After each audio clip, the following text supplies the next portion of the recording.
So it's a pleasure to continue an interview begun a little while ago with Keith Hart. Keith, we got to the point where you decided that you didn't want to stay in America for various reasons, or you did want to come back to England. 1983 was it, I think? Yes, it was it was late, summer, fall '83, and I'd been in the United States for 8 years and had taken up a rather nomadic existence, and I was getting fed up with it, and so I decided I wanted to come home, and I was much influenced in my pretentious way by a quote of Hazlitt, who said, if a man would fulfill his destiny, he must go home. And which I understood as being that really permanent emigration is not an answer, because you have to test yourself against the conditions of your own formation in maturity. That's how I understood it. But then the question was, which was home? I mean, and was it Manchester, where I'd spent all my youth? Or was it Cambridge, where I'd spent as many years in my adult life? And I decided in the end that I was an intellectual more than a Manchester United supporter. So I came back to Cambridge. I had no job, or the only means of support I had was my gambling stake, which I always had for periods of unemployment. And I came and lived on the Bedford Road for a year, supporting myself and living a rather anomic life. And then a job for an assistant anthropologist, assistant lecturer in social anthropology came up, and I didn't think about it at all, but I remember meeting a guy called Parker Shipton on the street, and he said, "Why don't you apply for it?" And I said, What, me? And then I thought about it, and I said, why not? I'm big enough, to take the humiliation. But I wasn't, as it turned out, but that's another part of the story. So I applied for it, and Jack Goody was head of department, coming towards the end of his period, and he didn't like the idea of me applying for it at all. I mean, he, as you know, he had a principle, I suppose you could call it, that these positions, 3-year untenured positions, ought to rotate and not be converted into permanent employment, although that's what happened to him. And he had his own candidates, young people, and of course we'd just gone through you had just gone through that rather traumatic phase in which Michel Verdun, Sue Benson and Paul Jorion were essentially sacked, although at least one or more of them had quite solid claims for being continued. So it was all a very kind of political thing, and but I put in for it. I mean, I thought, actually I want to teach. This is the only job that's coming up. In fact, Madeline Stern was another applicant for the same job. It was roughly in the field of economic anthropology. No, it was. I don't think there was any. Was it? Well, if that's the one that you got, then it was. There were two jobs, and Jack's candidates were Chris Hann and Paul Sincassia. It may be that there was an economic slant to it, and each of those would have been able to claim that they had it. Anyway, so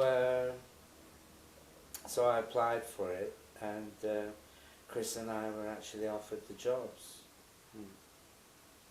And it was just at the turnover, because Ernest Gellner was at the appointment. That's right. Ernest Gellner had already been appointed as Jack's successor, and he was at the interview.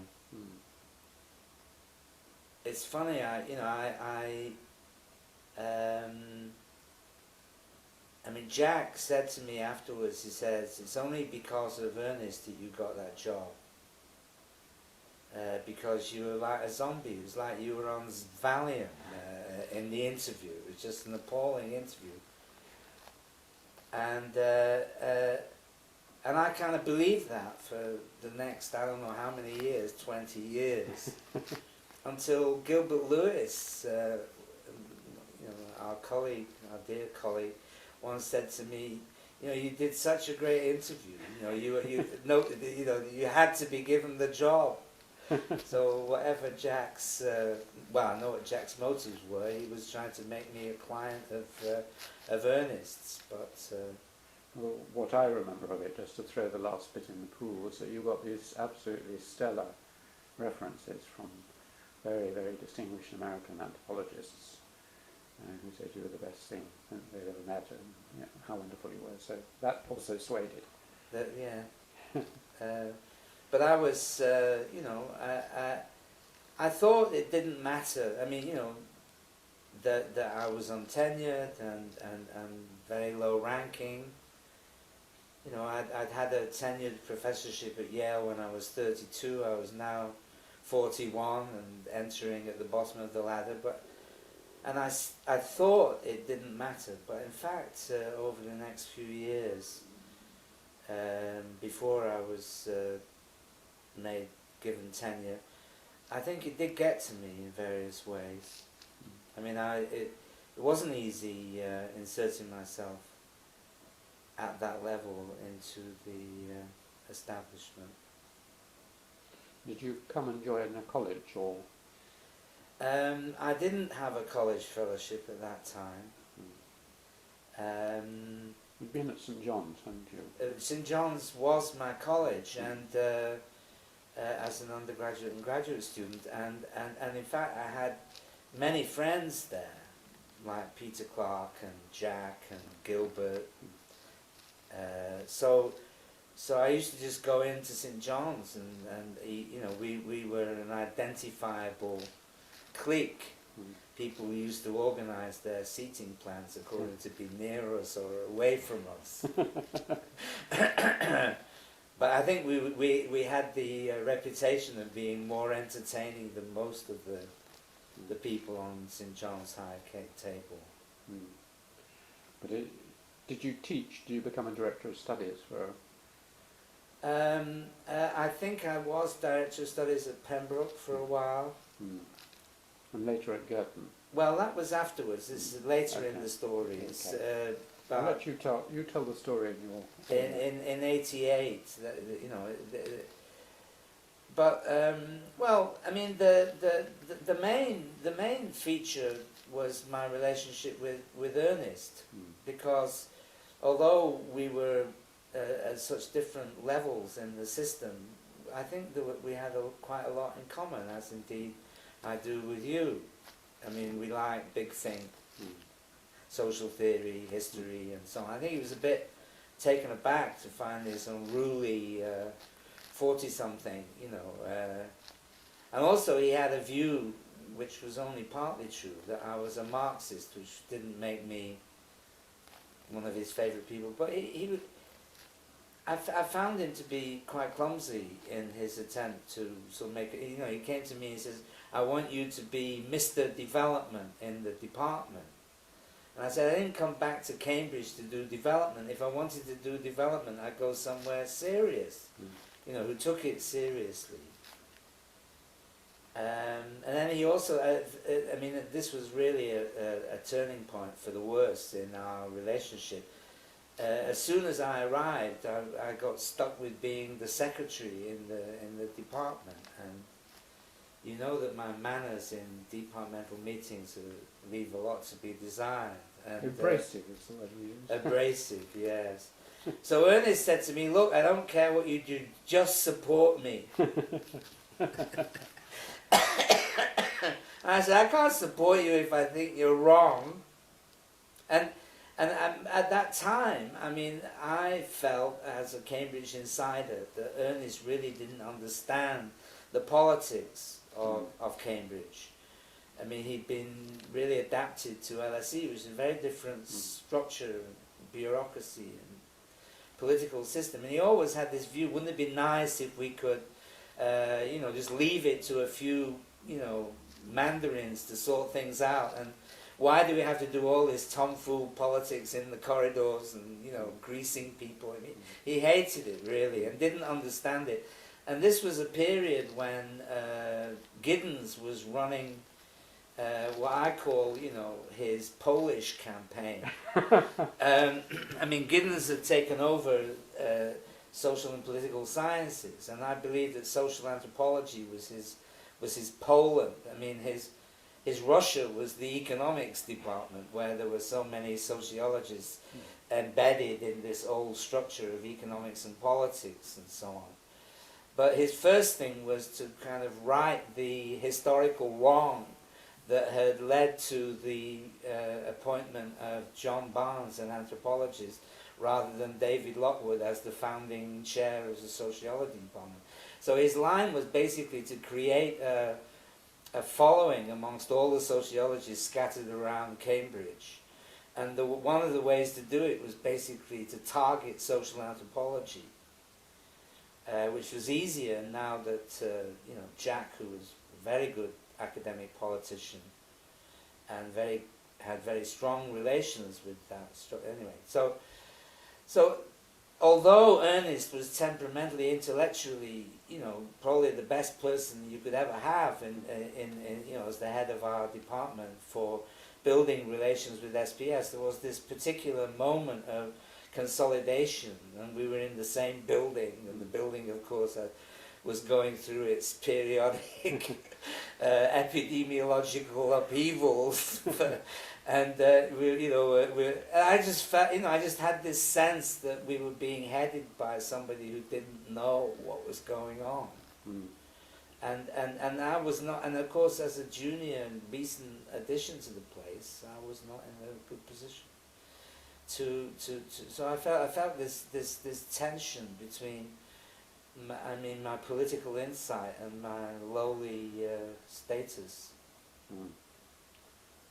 So you were feeling quite anxious and frustrated, basically.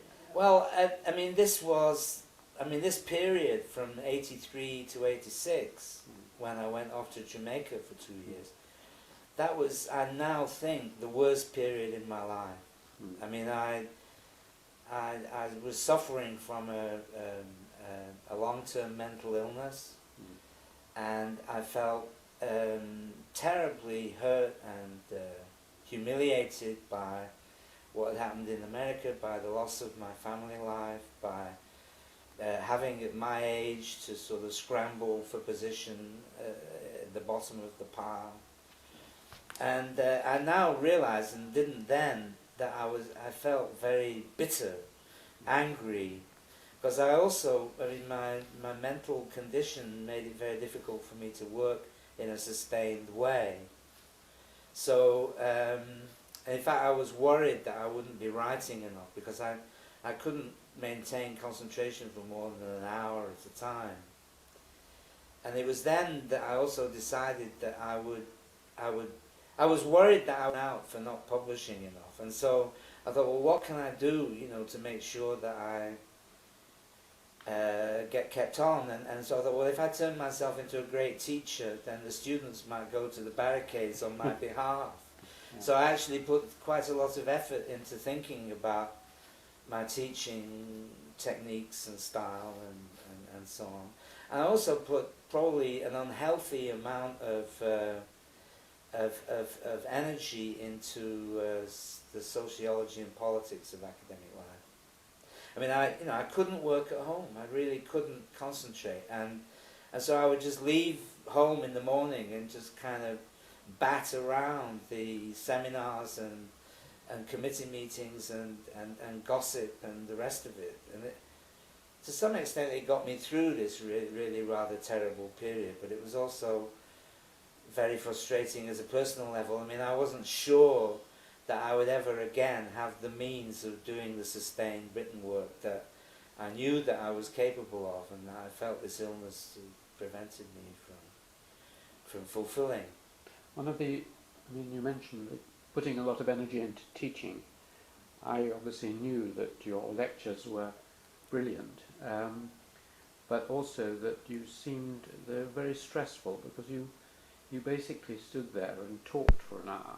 I mean, I don't know how you plan them or whether you have notes or not, but I noticed the same thing with the one lecture on YouTube where a student suddenly comes in across the camera, and someone has commented on YouTube that you get very angry, which you used to do with our students when they came in late. And that was presumably because you were concentrating so hard that any interruption made it very difficult to go on. But could you talk about how you actually lecture? Because you are a very good lecturer. I mean, this was a bit later, but I think it's right to talk about it now. Sometime around the late 80s, early 90s, I mean, the very first time that I lectured for a living was my first job at East Anglia. And I decided, and it was on Marx and Weber and development or something like that, and I decided to ad lib. And I kind of ground to a halt after 15 minutes. And then I said, look, I'm sorry, I can't go on. And, any questions? And the regulation American graduate student asked the question, and I kind of staggered on for 4 minutes, and then I stopped and I cancelled the lecture and wrote them out for the next 20 years. I mean, I was so traumatized by the experience. But obviously the fact that I did that meant that I had this aspiration to improvise. And so at some stage, I decided that I would train myself to improvise my lectures. And of course the big thing you've got to train against is fear of failure. So what I did was, I gradually reduced the amount of time that I had to prepare. So if it took normally 3 hours to prepare a written lecture, I would give myself 2 hours, and then an hour, and then half an hour. And this process of training myself took about 1.5 years, because the fear of failure is very, very great. Because what's at stake is learning to trust your unconscious mind and your own training and the way your thought is actually organized unconsciously, as opposed to being sort of dependent on a script that's out there already. And so basically I had to, and then I would get to the point where I would just make a list of points, of 5 or 6 points, and lecture to that. And then I got rid of all written aids, and then I would prepare my lecture on the walk to the lecture room, 15 minutes or whatever it was. And finally I reached this point where I realized that the only 2 things that count are what is the big idea of the lecture and where are you going to start. Because once you start improvising, you're on a wave. It's a wave motion. And everything that you have already said and might say is going through your mind. It's almost like a split screen. I can only speak of myself. That there are so many different levels of this thing going on, including seeing what people in the audience are doing, and so on and so forth. But really, you're on a wave, and you just can't get off. You can't get off the wave and look and this, So, so what I realized was that what matters is where do you start. And once you're on, and you need to know what the big idea is, but once you're moving, there's nothing else you can do. And you really do have to trust the unconscious mind. And so in the end, I would go to Mill Lane, for part 1 lectures, and I would wait until I was standing on the podium, and there's all that energy in the room, all the kids yakking away. And the whole point about this improvised lecture thing is is drawing on the energy of the audience to sort of feed yourself and then give it back to them. So what I would do is I would just I would stand there, and then I would, through my body language, make it clear that I wanted to start, and some people would stop and some people would carry on yakking, and in the end there'd be just one kind of, you know, deviant at the back who hadn't noticed, and I would kind of, you know, put the beady eye on him. But in this process I would think of possible starting things, like, am I going to use this thing I read in The Guardian over breakfast, or am I going to use what, you know, something I just noticed those two were doing with each other, or something concrete, or something. So I would 3 or 4 launching possibilities would enter my mind, and then I would start. And once I start, it becomes kind of asymptotic.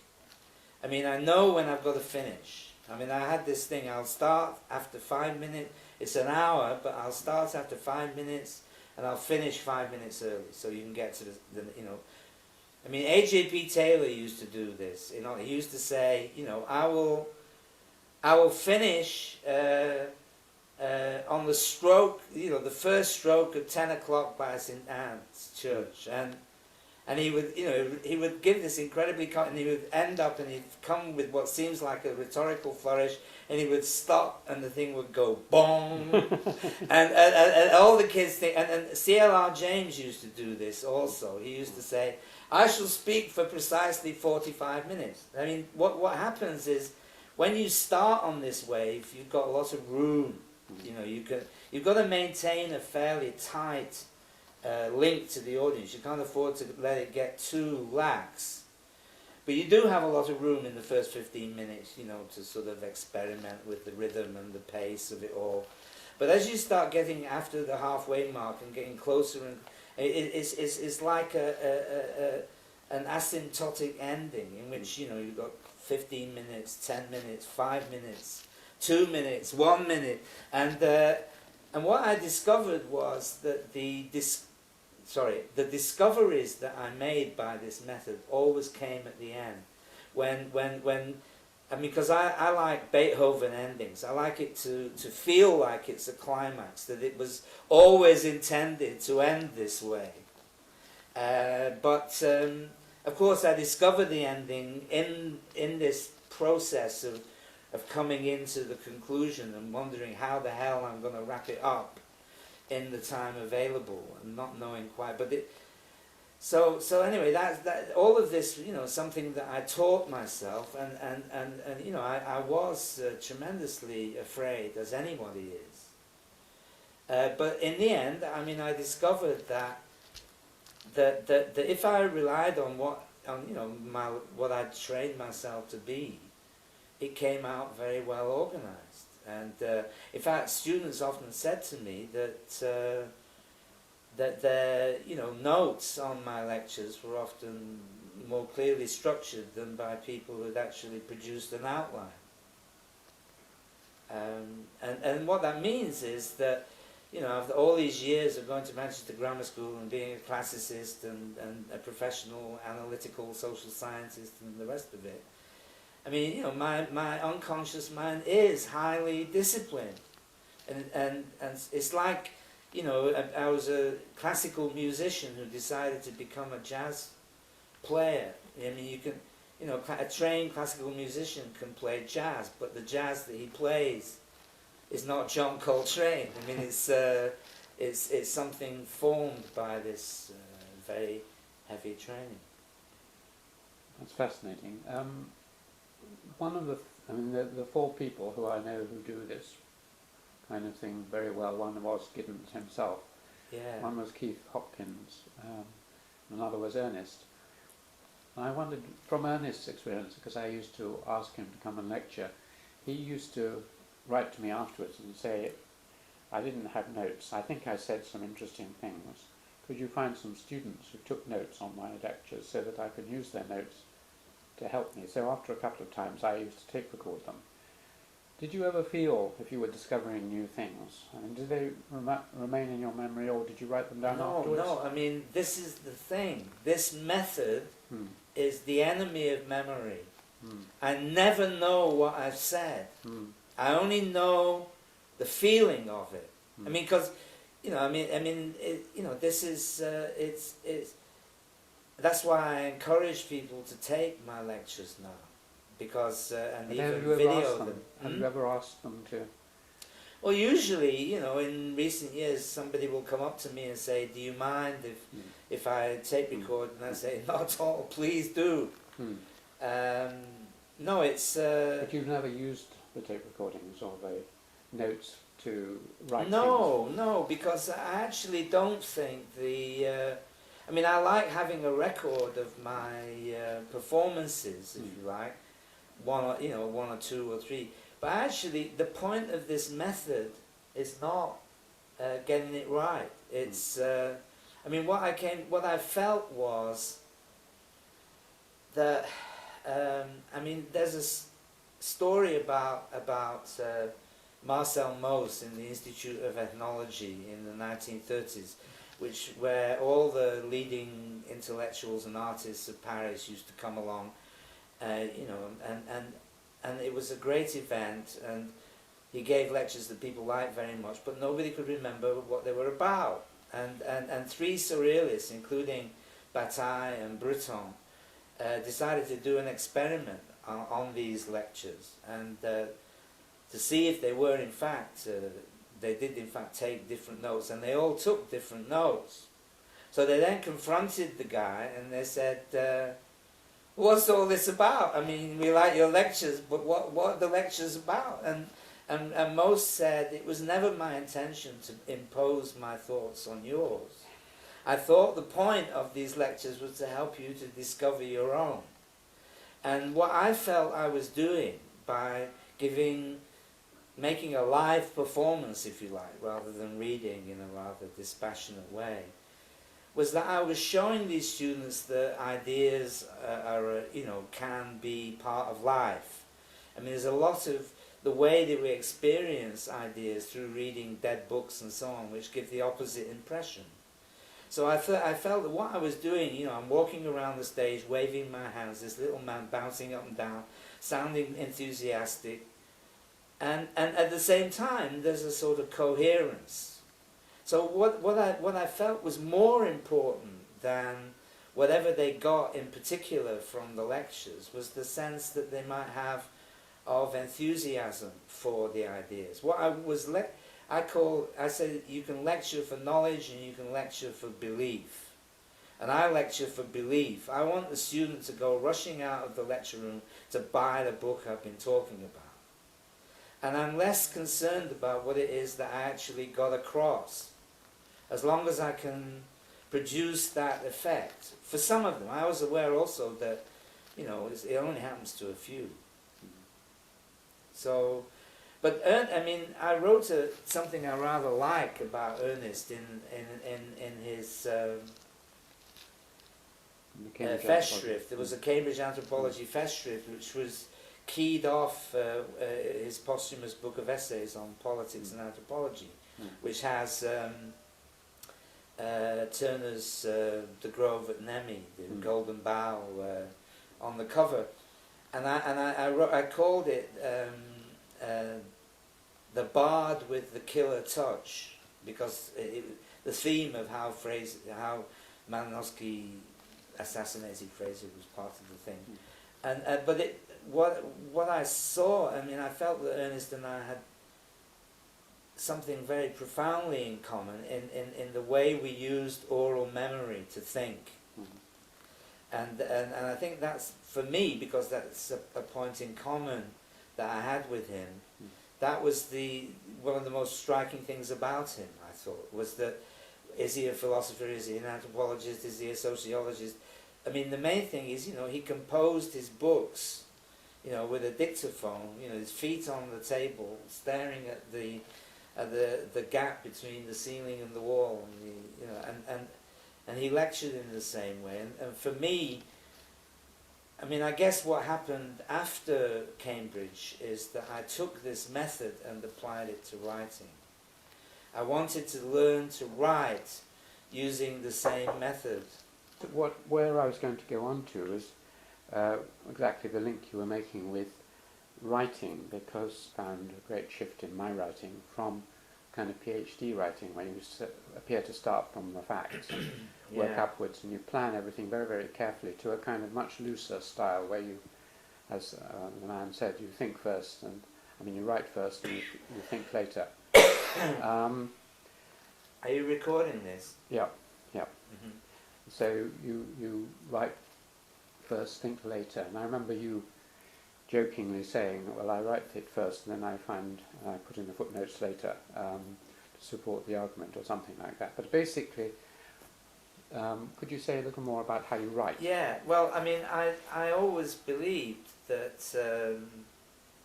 that I reflect first, speak second, and write third, and that ideally a lot of what I write is something that I've spoken about a lot already, and that's another reason for adopting this improvised lecturing thing, because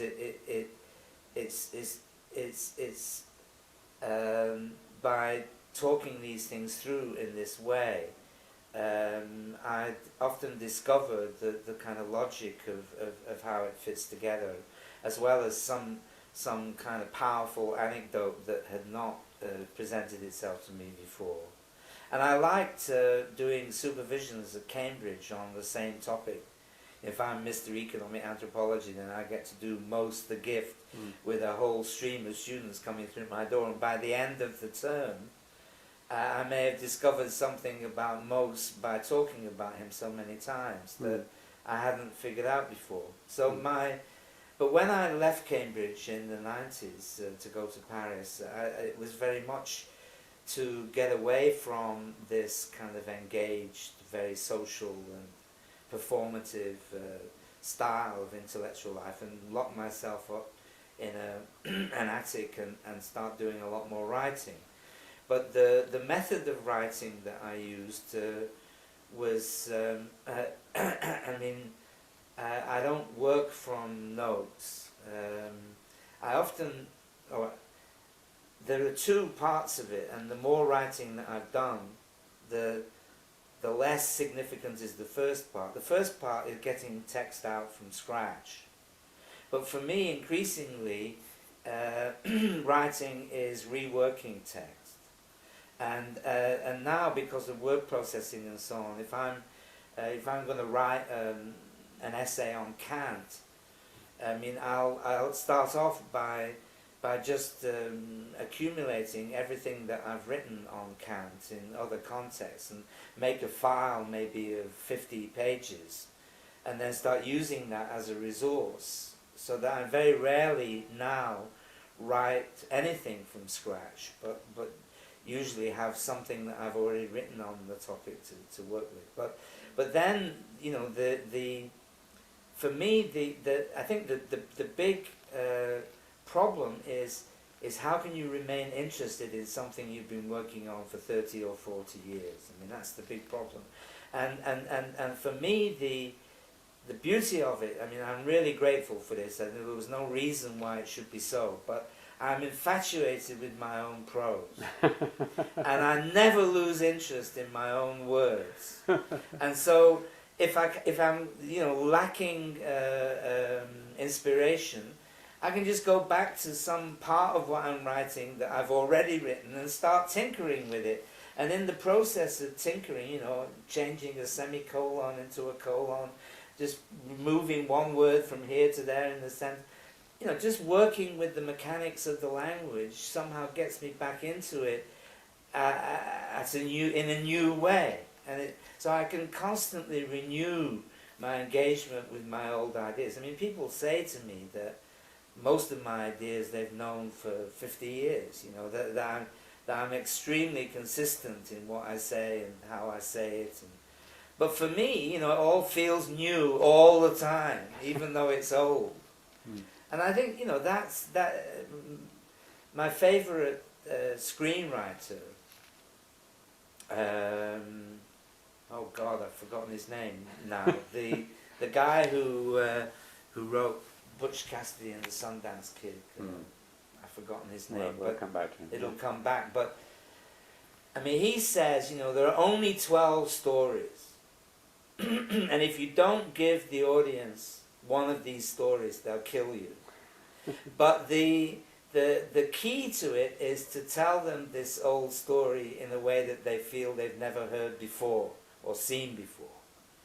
And so this is I think, a very deep truth that my method of writing is very much tapping into. I don't mind at all whether what I'm writing is unoriginal to me or indeed to the world, because every time it's written, even if it's proofreading in an extremely technical sense, it's always something new, and that dialectic of the old and the new, and for me, the fact that it's anchored in oral memory, that the memory is itself oral. I mean, I think you have this quality too, but you're also a trained historian, and you necessarily have to work with massive amounts of external sources. And I never work like that. I can't work like that anymore. There was a time, as you say, with the PhD when I worked that way. How you got your field notes, you've got to use your field notes and so on. But I mean, for years now, I only write about things that I know at the same level that I know what I lecture about, which is things that I've been thinking about for years and years and years, and that may be renewed by a little bit of novelty here or there. But for me, I think this is one of the reasons why I hate the notion of intellectual property, and this drive in the academic universe to tell every little shit that he's supposed to own something completely original that nobody thought of before.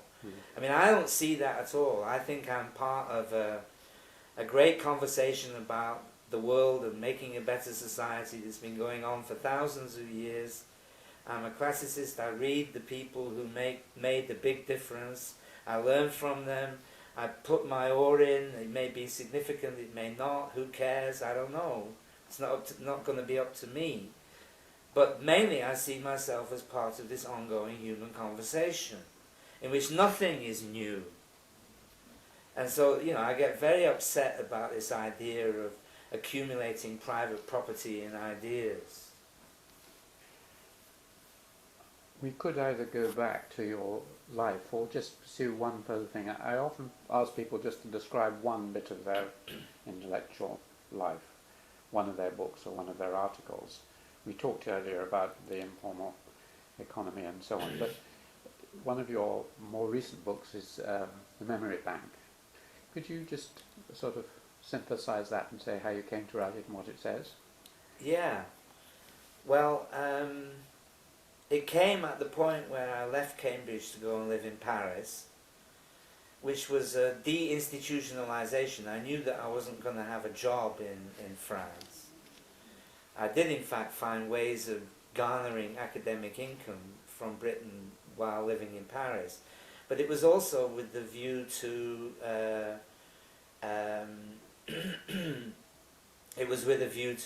putting much more effort into writing. I remember I organised a conference in Cambridge on the Torres Straits expedition, and at the dinner, John Davies was sitting next to me, and he says, "Why are you going to Paris? What are you going to do there?" And I said, "I'm going to write." And he says, "What are you going to do? What do you want to write for?" And I said, "Well, I want people who didn't have the privilege of being in the same room as me to know what I think." And he says, "But you don't have to write, Keith. Everybody knows you. We all love you. You've got one of the best networks in the business." So this was the context. I was going to go. What I felt was that I was going to make a transition from academic writing to freelance non-fiction and fiction.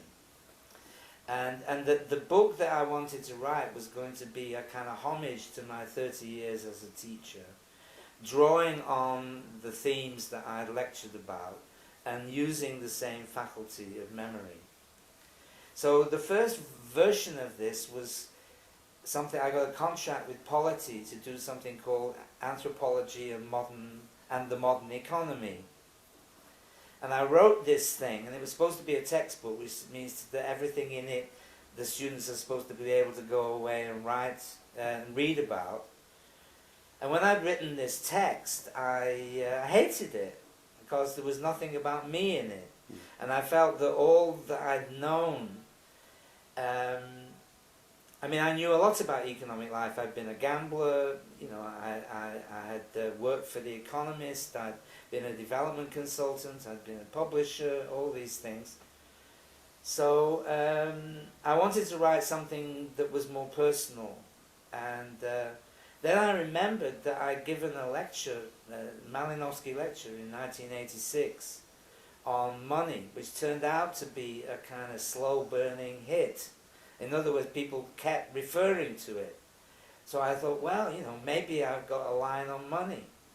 And that was it, really. I decided that I wanted to write a book which had more of me in it, that was retrospective, that drew on all the things I'd lectured about for 30 years and all my research and travel experience. And I thought I would use money as the theme. So then I sat down and you know, and asked myself, what is it about us in the late 90s that future generations will be interested in? What are we doing that other people will want to know about us for? And I decided, obviously, you know, in the middle of the dot-com boom, that the thing was the internet, was the, and as you know, I mean, it's not something I'd been indifferent to for a while. So I then came up with the formula for the book, which is what's happening to money in this internet revolution. And that's what the memory bank is. You referred to the fact you've been interested in that sort of thing for a long time. I mean, Well, not as long as you. I mean, you got into it in the early 80s. I mean, I was still discovering, you know, moving from handwritten texts to word processing in you know, in the early 80s. I think the time when I got really excited with the digital revolution was with email, which again had existed for a while, but really only took off in the early 90s. And I got very interested in the possibilities of desktop publishing. And I set up with Anna Grimshaw Prickly Pear pamphlets and produced 10 of them in a period of 3 years. And in the course of this, the World Wide Web was invented and began to be disseminated. And I realized that I got onto this revolution at the wrong end through print publication before mastering the potential of online dissemination. So in the course of the mid-90s, I had a number of experiments that I got involved in new patterns of association, the Amateur Anthropological Association and Prickly Pear pamphlets. But more, you know, gradually I began to realize that I had to insert myself into this. I mean, one of the areas in which you and I collaborated in that period was I was chairman of, for a couple of years, of the Council of the Humanities and Social Sciences AVA and IT committee, and we met regularly to look at what the vets were doing and what the criminologists were doing. And you were the anthropology rep, I seem to remember. And we met periodically to see, to review the possibilities for research and teaching in these new technologies. And one of the big questions was, Cambridge is an old place, and why should we be getting involved in this stuff? Because after all, Middlesex Poly has been doing it for a lot longer, and they're more advanced than we are. And I had this view that this revolution was so profound and was moving so fast that it really didn't matter at what point you entered it. Everybody enters it with a series of advantages and drawbacks. And there's no point in saying, well, I'm not an expert, I've not been involved in this for 15 years, because the technologies were becoming more and more user-friendly all the time. And people who weren't stuck with having to do their own computing code in order to participate often discovered possibilities that others hadn't. So that period of the 90s was one in which I really became excited by this thing, and it was the publication of the book that led me to create a website named after the book, initially with the aim of disseminating it and making it, accessible in other ways, and so that, the end of the 90s was the time in which I published this book and developed this website, which is now one of my key resources, pleasures and investments. But as I say, I defer to you as having seen this a lot earlier. But then again, the uses that you have made of the medium partly reflect the fact that you got in early, and some of the uses that I'm making of it come from getting in later and being under the influence of young geeks who are just looking at some of the fast-breaking possibilities. You mentioned being chair of that committee, but you were also, for I don't know how long, director of the African Studies Centre in Cambridge. Yeah. Do you want to say anything about Yes, that? yes, I was director of the African Studies Centre for 6 years, from 92 to 98. I ought to talk a bit about my relationship with Madeline Stern, because I was, I think, the first person to declare for her after Ernest. I was anyway an early fan and supporter of her merits as a William Wise professor, and I always imagined that she and I had a very good relationship while she was in Manchester, and I took her fellowship at Girton when she left. Mm. And we had a correspondence that was really very interesting. I was saying things like, we must be more overt about our political motives and this and that, and she was saying, well, I'm just a poor woman and I don't understand any of that. But it was very clear that she was a much better politician than I was. So when she came to the, when I thought, she and I might be an item, that we would, because I think we're both very clever, and we had this history and of modest. And modest, so I thought, but in fact she made it fairly clear that she didn't want me messing up the territory at the centre of the department, so she encouraged me to cultivate border activities, liaison with SBS, liaison with the archaeologists and biological anthropologists, which I did as chairman of another committee that reformed the teaching of Part 1.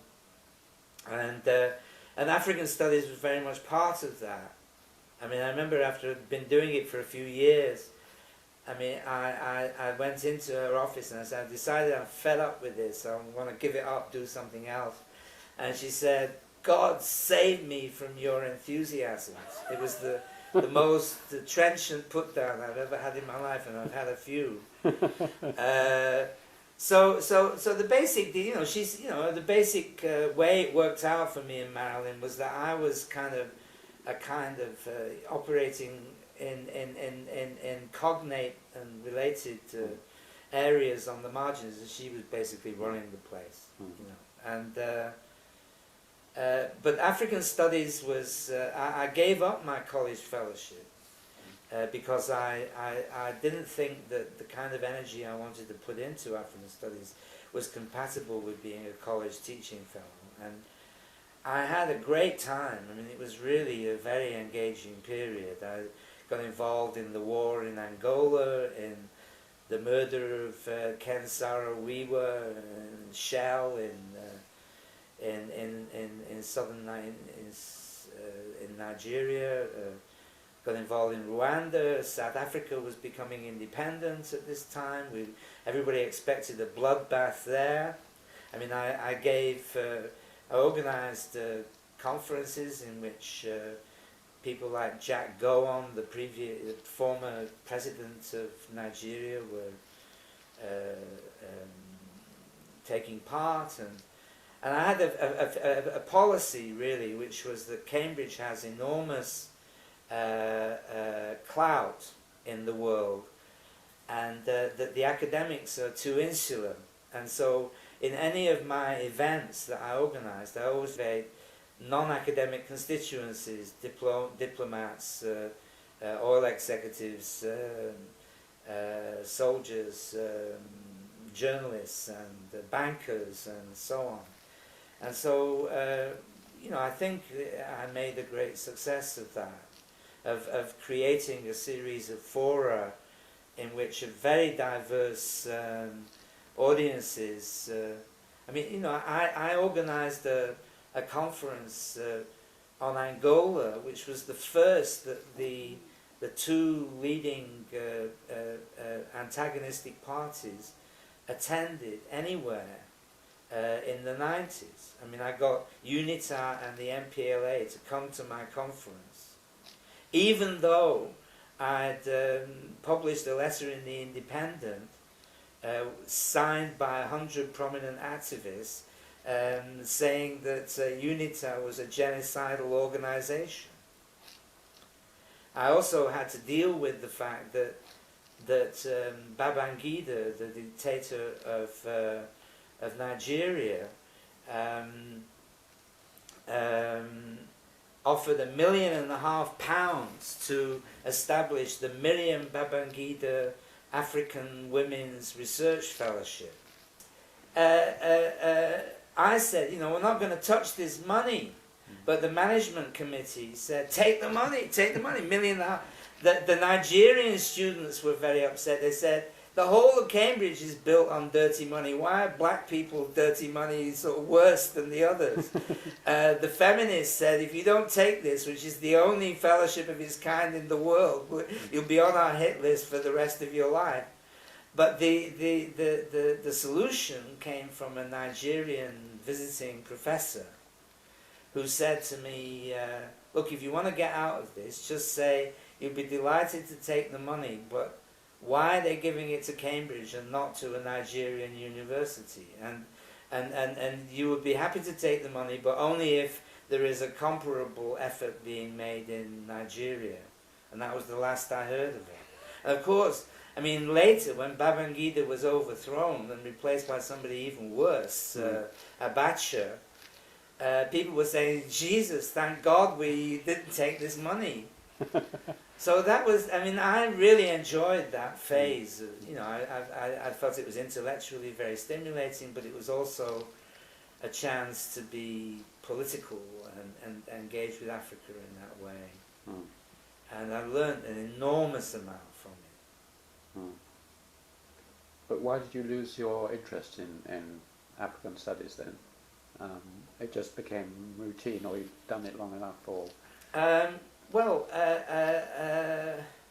I felt that there was, my line on African studies was that traditionally Cambridge scholars had treated Africa as an object to be studied. It's the kind of John Lonsdale approach to Africa. We know everything there is to know about Kenya, and that's it. And all the appointments that I made that were within my gift were to Africans, but I always had to fight. They would say, what are you appointing this Nigerian for? He's only going to use it to get off and get a job in the United States, and they ought to be teaching their own people, all this kind of stuff. So my line was, the African studies has to be about our relationship with them. Mm. It's about a two-way street between the West and Africa, and it takes in the history of slavery and the Caribbean and all the rest of it. And it's not just about, studying Africa as an object out there. So I was very much committed to developing that side of it, but also I was limited in that, and I was able to promote as my successor Atto Quayson, who was a Ghanaian literary critic. And Atto really took this project of using the African Studies Centre as a resource for Africans to visit and contribute to, and to set up dialogue between Africans and Cambridge scholars and so on. He was in a much better position to do that.